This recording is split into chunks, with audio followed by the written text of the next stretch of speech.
In this video, I will talk about the concept of a walk in a graph.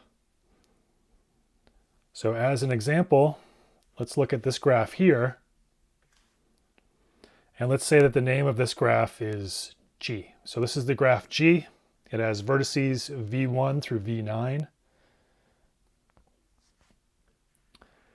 And in red, what I'm going to do is illustrate a walk from V1 to V9. So if you go along that edge, then that edge, then that edge, then that edge, then that edge, then that edge, then that edge, then that edge again, then that edge, then that edge, that's a walk from V1 to V9.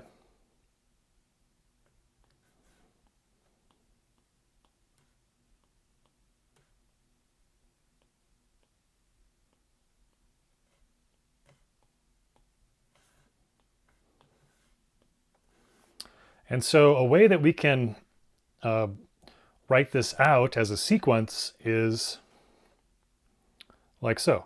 So V1, V2, V3, V4, V5, V6, V7, V3, V4, V8, and V9.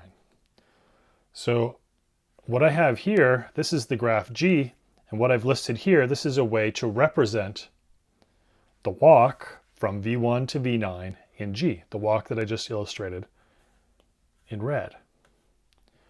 So the thing to notice here is that any two consecutive vertices in my finite sequence of vertices here that defines this walk are connected by an edge. So let me say that again. Looking at this walk here, notice that any two consecutive vertices, let me pick two consecutive vertices. How about these two consecutive vertices? Notice that they are in fact connected by an edge.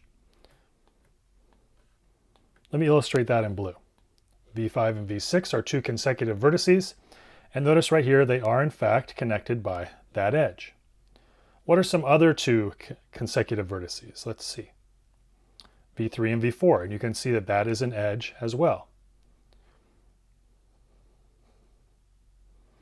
All right, so there's a sequence of vertices such that any two consecutive vertices are connected by an edge, and so it's a walk from V1 to V9.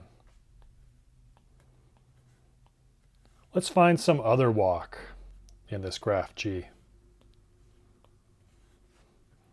Let's see, how about a walk from V2 to V6?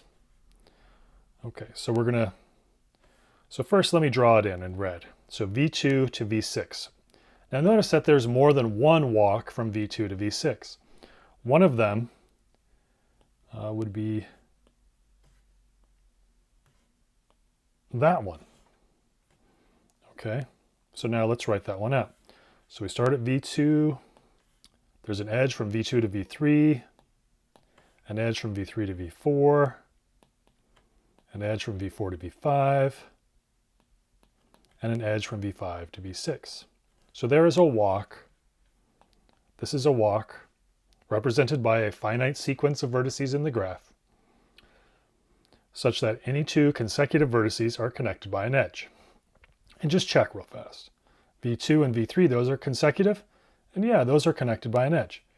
V3, V4, yes, those are connected by an edge. V4, V5, yes, those are connected by an edge. V5, V6, yes, those are connected by an edge. Okay, so now we can see that in fact, this is a walk from V2 to V6. All right, well, what about another one? Let's see if we can find another one.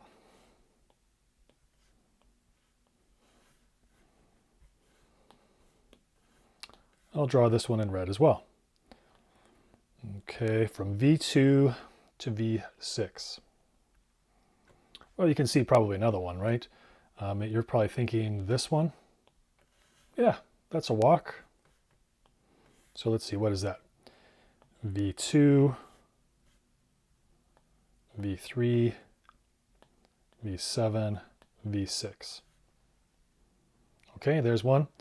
And there's many more. There's many, many more that you could possibly define from V2 to V6. Let me show you a rather wonky one. Okay, let's see. So what you could do is you could start at V2 and go out to V1, then back to V2, then over to V3, up to V7, and up to V6. That as well would be a walk from V2 to V6. So that would be V2, over to V1, back to V2, over to V3, over to V7, and then ending at V6. And just check, V2 goes to V1, yeah, that's an edge. V1 to V2, that's an edge, yes. V2 to V3, yeah, that's an edge. V3 to V7, yeah, that's an edge. V7 to V6, yeah, that's an edge. So there we have another walk from V2 to V6. Now this might seem kind of weird, like why would you do that?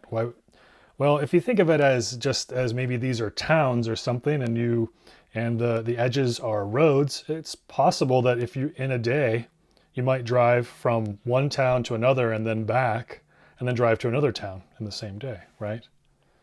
So in fact, it's not really that unlikely. And that's walks.